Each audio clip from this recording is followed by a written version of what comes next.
ଆସି ପହଞ୍ଚିଛୁ ଗଜପତି ଜିଲ୍ଲା ସଦର ମହକୁମା ପାଳାଖେଡା ସ୍ଥିତ ପୌର ପରିଷଦ କାର୍ଯ୍ୟାଳୟ ନିକଟରେ।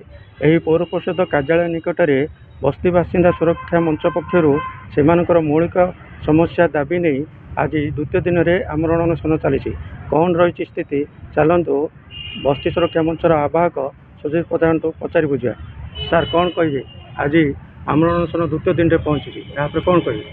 ଦେଖନ୍ତୁ ଆଜ୍ଞା, ଆପଣମାନେ ଜାଣିଛନ୍ତି ଯେ ମୌଳିକ ସମସ୍ୟା ସାଧାରଣ ସମସ୍ୟା ଇଏ ସାହିରେ ବିଦ୍ୟୁତ କନେକ୍ସନ୍ ନାହିଁ, ଯେଉଁଟାକି ବିଦ୍ୟୁତ କନେକ୍ସନ୍ କରିବା ଏବଂ ରାସ୍ତା ଖଣ୍ଡେ ଯୋଗାଇଦେବା ଏବଂ ପାନୀୟ ଜଳର ବ୍ୟବସ୍ଥା କରିବା, এই ତିନିଟା ଦାବି ଏଇଆ ହେଉଛି ମୌଳିକ ସମସ୍ୟା। এই ସମସ୍ୟାର ସମାଧାନ ହେଲେ ଏଇ ଯେଉଁ ଆମରଣ ଅନଶନର କାମ ଖତମ ହେଲା। କିନ୍ତୁ এই ସମସ୍ୟା ଏବେର ନୁହେଁ, ଦୀର୍ଘ ବର୍ଷ ହେଲାଣି। 2018ରୁ ବର୍ତ୍ତମାନ ପର୍ଯ୍ୟନ୍ତ ଆମେ ଦୌଡ଼ୁଛୁ, এই ସମସ୍ୟାର ସମାଧାନ ହେଇପାରୁନି। ତେଣୁ ବାଧ୍ୟ ହୋଇ ଆମକୁ এই ଚରମ ନିଷ୍ପତ୍ତି ନେବାକୁ ପଡ଼ିଛି ଯେ ଆମରଣ ଅନଶନରେ ବସିଛୁ। ଆଜି ଆପଣମାନେ ଜାଣିଛନ୍ତି, ଆଜି ଦ୍ୱିତୀୟ ଦିନ। ସମସ୍ତଙ୍କର ଅବସ୍ଥା ବର୍ତ୍ତମାନ ଶୋଚନୀୟ ଅବସ୍ଥା ପହଞ୍ଚିଲାଣି।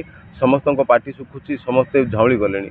ଏଇଭଳିଆ ପରିସ୍ଥିତି ଭିତରେ ଜିଲ୍ଲା ପ୍ରଶାସନର କୌଣସି ଅଧିକାରୀ ଆମ ପାଖରେ ଆସି ପହଞ୍ଚି ନାହାନ୍ତି, ଆଶ୍ୱାସନା ଦେଇନାହାନ୍ତି।